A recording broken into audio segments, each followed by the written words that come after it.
को स्वागत। खबर देखा फटाफट किंतु ता पूर्व आज नजर पकेबा वंदे भारत ट्रेन कथा जदि कहबा राज्य में तृतीय वंदे भारत ट्रेन गड़िबा को जाउची आज खोर्धारू विजयनगर पर्यंत और से क्षेत्र जो देखा आम कहबा आउ एक कहीपर गोटे ओडावासी भेटी किंतु बड़ कथा ओडिशा सहित आज देखा केवल वंदे भारत कथा नुहे सारा देश में 85,000 कोटी अधिक टंकार प्रकल्पर भित्तिप्रस्तर स्थापन एवं देश में आउ 10टी वंदे भारत एक्सप्रेस चलो आम राज्य कथा जदि कहबा खोर्धारू विजयनगर में जो नुआ वंदे भारत कथा कहे जोटा कि खोर्धारू बालुगां ब्रह्मपुर पलासा श्रीकाकुलम दे विजयनगर जीव किंतु शनिवार व्यतीत अन्य सबुदिन यह चलो एवं बड़ कथा केवल यही ट्रेन नुहे ता सहित ईस्ट कोस्ट रेलवे 41टी one station one product stall 274टी रेल प्रकल्पर भित्तिप्रस्तर ओडिशा रे स्थापन हेबो।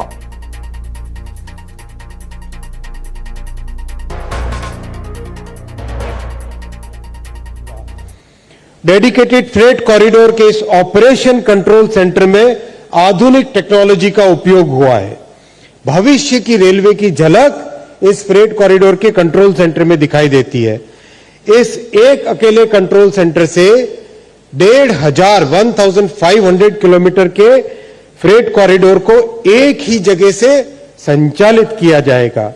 एक एक इलेक्ट्रिकल पोल, एक एक सिग्नल, एक एक ट्रैक की पॉइंट मशीन, सभी की व्यवस्था, सभी का कंट्रोल इस एक फ्रेट कंट्रोल से होता है। मैं तीसरा उदाहरण दूंगा टेक्नोलॉजी का और प्रधानमंत्री जी की विराट सोच का, डिजिटली कंट्रोल्ड स्टेशन। आज माननीय प्रधानमंत्री जी करीब 2,500 से ज्यादा डिजिटली कंट्रोल्ड रेलवे स्टेशंस का लोकार्पण करेंगे। डिजिटल कंट्रोल से स्टेशंस की सेफ्टी कई गुने बढ़ जाती है। 2014 से पहले हर वर्ष मात्र 40-50 स्टेशन को डिजिटल कंट्रोल में अपग्रेड करते थे। आज माननीय प्रधानमंत्री जी हर वर्ष 400 से 500 यानी 10 गुने अधिक काम प्रधानमंत्री जी के नेतृत्व में डिजिटल कंट्रोल का हो रहा है। ये 3 उदाहरण आपके सामने रखे माननीय प्रधानमंत्री जी। आज आप कई factory, workshop, good shed, Gatishakti cargo terminal, Jan Aushadhi केंद्र, वन स्टेशन वन प्रोडक्ट का भी लोकार्पण करेंगे। कुछ ऐसे अच्छे उदाहरण भी हैं जो लोक रुचि के हैं। कई जगह कोच को रेस्टोरेंट में कन्वर्ट किया गया है। ऐसे करीब 40 कोच रेस्टोरेंट भी माननीय प्रधानमंत्री जी आज आप लोकार्पण करेंगे। इन सब कार्यों से आज देश में आर्थिक गतिविधि बढ़ेगी, रोजगार और स्वरोजगार के नए अवसर मिलेंगे। माननीय प्रधानमंत्री जी, आपका 140 करोड़ का परिवार आपकी तपस्या में, आपके इस यज्ञ में सदैव आपके साथ है। बहुत बहुत धन्यवाद। भारत माता की जय।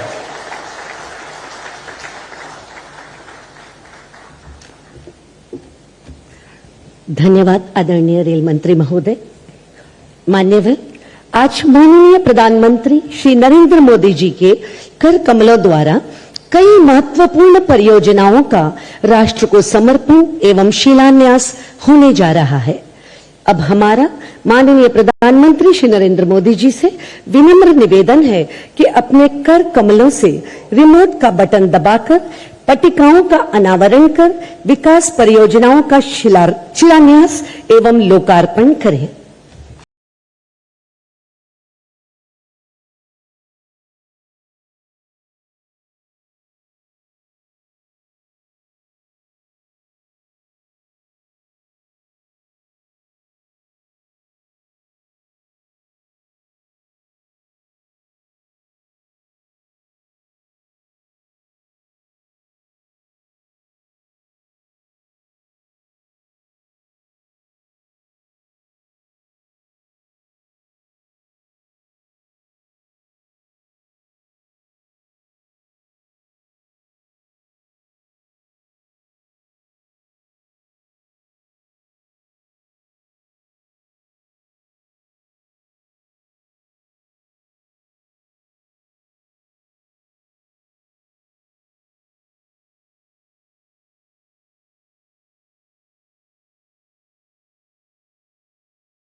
धन्यवाद माननीय प्रधानमंत्री महोदय।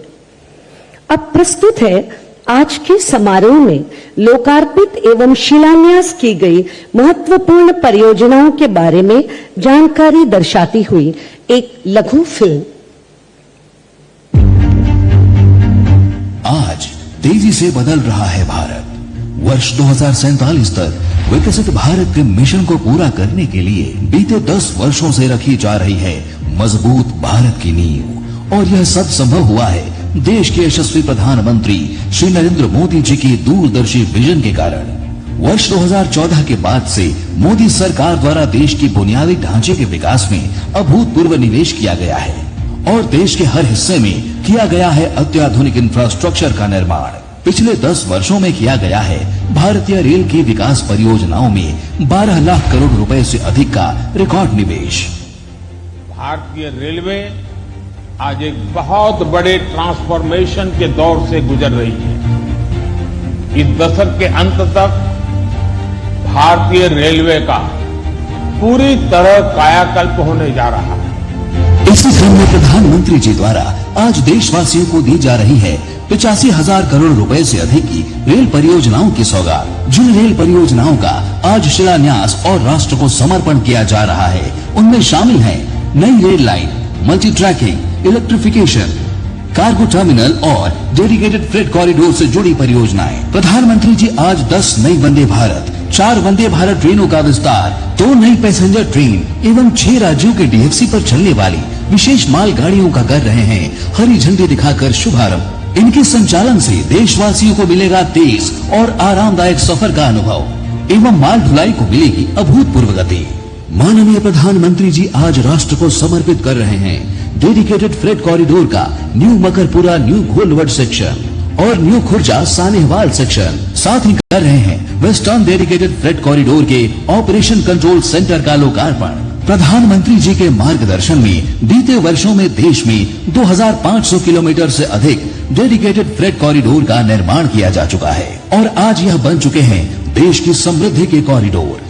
इसके साथ ही आज हो रहा है गति शक्ति multi modal cargo terminal, digital control स्टेशनों, लोको शेड्स और गुड्स शेड्स का राष्ट्र को समर्पण एवं 19 रेलवे वर्कशॉप, लोको शेड्स, पिट लाइन्स, कोचिंग डिपो के साथ फलटन बारामती नई रेल लाइन एवं 9 इलेक्ट्रिक ट्रैक्शन प्रणाली के अपग्रेडेशन का शिलान्यास। आज देश के विभिन्न हिस्सों में नई रेल लाइनों एवं दोहरीकरण, रेल मार्गों के विद्युतीकरण, रेल मार्गों में स्वचालित सिग्नलिंग प्रणाली की स्थापना का भी राष्ट्र को समर्पण हो रहा है और सौर ऊर्जा से संचालित स्टेशनों का भी किया जा रहा है राष्ट्र को समर्पण। इसके साथ ही माननीय प्रधानमंत्री जी आज कर रहे हैं रेलवे स्टेशनों पर स्थापित जन औषधि केंद्रों एवं 1 स्टेशन 1 प्रोडक्ट स्टॉल का राष्ट्र को समर्पण। जन औषधि केंद्रों पर जहां यात्रियों और स्थानीय निवासियों को किफायती दरों पर दवाएं उपलब्ध होंगी, वहीं OSOP स्टॉल्स पर स्थानीय उत्पादों की बिक्री की जाएगी, जिससे स्थानीय शिल्पकारों एवं व्यापारियों को मिलेगा प्रोत्साहन। प्रधानमंत्री जी देश के विभिन्न शहरों में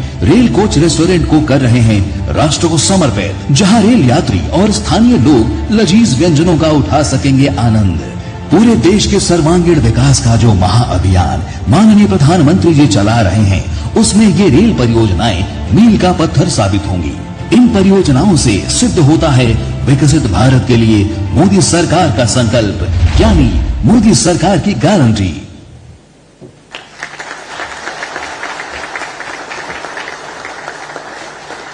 धन्यवाद इस सूचनाप्रद लघु फिल्म के लिए।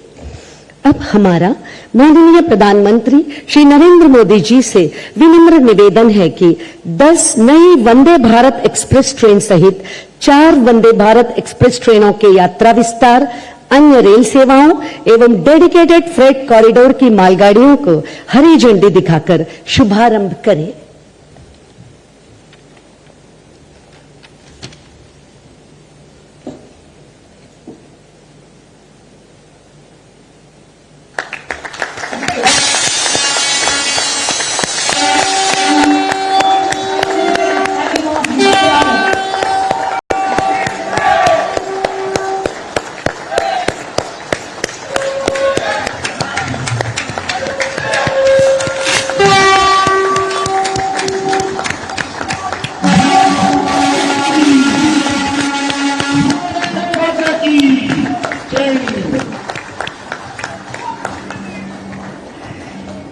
धन्यवाद माननीय प्रधानमंत्री जी। और अब वह महत्वपूर्ण क्षण आ गया है जब माननीय प्रधानमंत्री श्री नरेंद्र मोदी जी अपने आशीर्वचनों से हम सभी का मार्गदर्शन करेंगे। माननीय प्रधानमंत्री महोदय से विनम्र अनुरोध है, अपने बहुमूल्य संबोधन से हमें अनुग्रहित करें।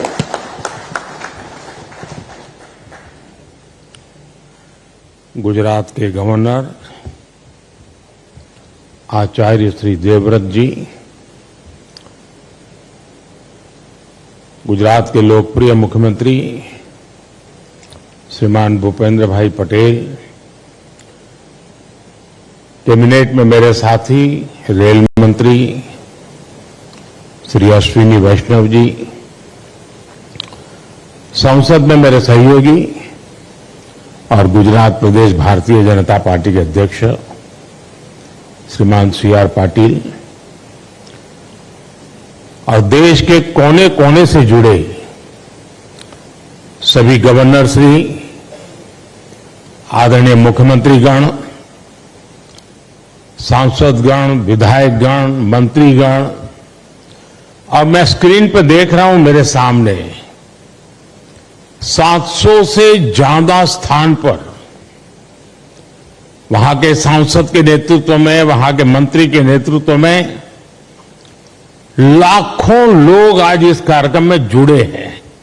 शायद रेलवे के इतिहास में एक साथ हिंदुस्तान के हर कोने में इतना बड़ा कार्यक्रम कभी नहीं हुआ होगा।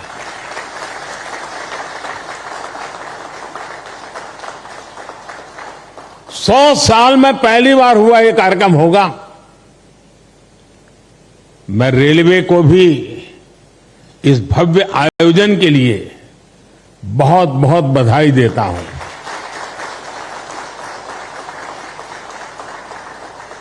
विकसित भारत के लिए हो रहे नवनिर्माण का लगातार विस्तार हो रहा है। देश के कोने कोने में परियोजनाओं का लोकार्पण हो रहा है, नई योजनाएं शुरू हो रही है। अगर मैं साल 2024 की ही बात करूं, 2024 आने मुश्किल से अभी 75 दिन हुए हैं 2024 के। इन करीब करीब 75 दिन में 11 लाख करोड़ रुपए से ज्यादा की परियोजनाओं का लोकार्पण और शिलान्यास हो चुका है। और अगर मैं पिछले 10-12 दिन की बात करूं, पिछले 10-12 दिन में ही 7 लाख करोड़ रुपए से ज्यादा की परियोजनाओं का लोकार्पण और शिलान्यास हुआ है। आज भी विकसित भारत की दिशा में देश ने एक बहुत बड़ा कदम उठाया।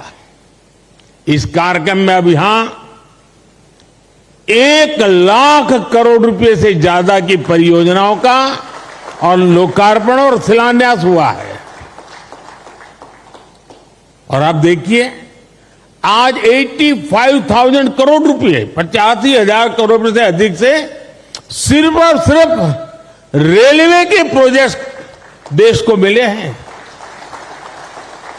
और इसके उपरांत समय का अभाव रहता है मुझे, विकास में मैं गति को धीमी नहीं होने देना चाहता, और इसलिए आज रेलवे के ही कार्यक्रम में एक और कार्यक्रम जुड़ गया है पेट्रोलियम वालों का। और दहेज में, गुजरात में दहेज में 20,000 करोड़ रुपए से अधिक की लागत से बनने वाले पेट्रोकेमिकल परिसर का भी शिलान्यास हुआ है। और ये प्रोजेक्ट हाइड्रोजन उत्पादन के साथ साथ देश में पॉलीप्रोपिलीन की डिमांड को पूरा करने में अहम भूमिका निभाने वाला है।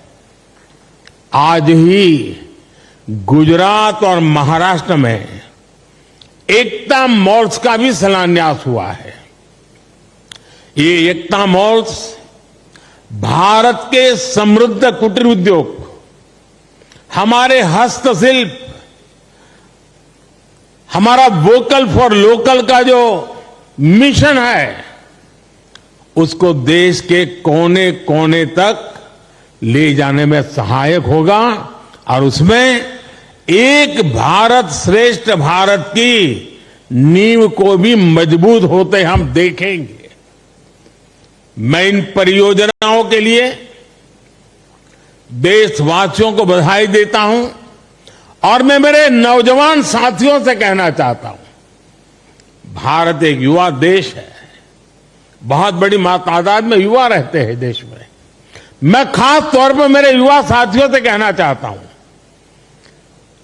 आज जो लोकार्पण हुआ है वो आपके वर्तमान के लिए है और आज जो शिलान्यास हुआ है वो आपके उज्जवल भविष्य की गारंटी लेकर के आया है। साथियों, आजादी के बाद की सरकारों ने राजनीतिक स्वार्थ को जिस तरह प्राथमिकता दी और उसकी बहुत बड़ी शिकार भारतीय रेल रही है। आप पिछले 2014 के पहले के 25-30 रेल बजट देख लीजिए। रेल मंत्री देश की पार्लियामेंट में क्या बोलते थे? हमारी फलानी ट्रेन का वहां स्टॉपेज दे देंगे, वहां हम डिब्बे 6 है तो 8 कर देंगे। यानी रेलवे, और मैं देख रहा था पार्लियामेंट में भी धप धप तालियां बजती थी। यानी यही सोच रही थी कि स्टॉपेज मिला कि नहीं मिला, ट्रेन वहां तक आती है, मेरे स्टेशन तक आगे बढ़ी कि नहीं बढ़ी। देखिए 21वीं सदी में यही सोच रही होती तो देश का क्या होता। और मैंने पहला काम किया, रेल को अलग बजट से निकाल करके भारत सरकार के बजट में डाल दिया और उसके कारण आज भारत सरकार के बजट के पैसे रेलवे के विकास के लिए लगने लगे।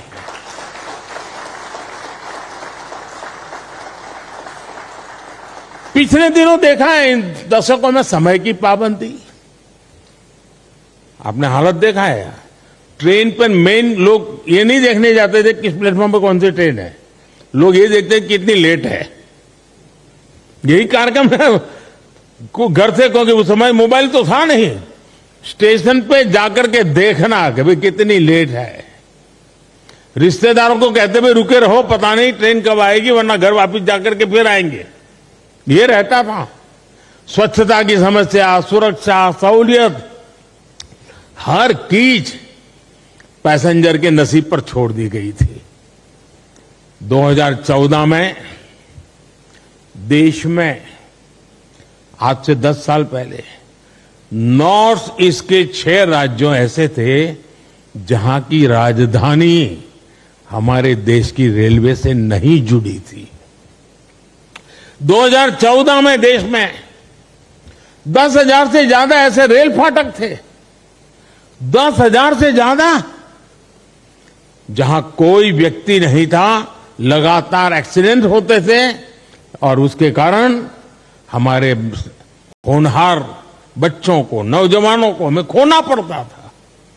2014 में देश में सिर्फ 35% रेल लाइनों का इलेक्ट्रिफिकेशन हुआ था। पहले की सरकारों के लिए रेल लाइनों का दोहरीकरण भी उनकी प्राथमिकता में ही नहीं था। इस परिस्थिति में हर पल कौन मुसीबतें झेल रहा था, कौन परेशानियों में पीसा जाता था? हमारे देश का सामान्य मानवी, मध्यम वर्ग का परिवार, भारत का छोटा किसान, भारत के छोटे उद्यमी। आप याद करिए रेलवे रिजर्वेशन, उसकी भी क्या हाल था। लंबी लंबी लाइनें, दलाली, कमीशन, घंटों का इंतजार लोगों ने भी सोच लिया था कि अब ये हालत कभी नहीं। सबने माना था भाई रेलवे बस ऐसी है, मुसीबत है, चलो 2-4 घंटे सफर करनी है कर लेंगे, चिल्लाओ मत। यही जिंदगी हो गई थी। और मैंने तो मेरी जिंदगी ही रेल की पटरी पर शुरू की है, इसलिए मुझे भली भांति है रेल का क्या हाल था। साथ ही विश्वर सब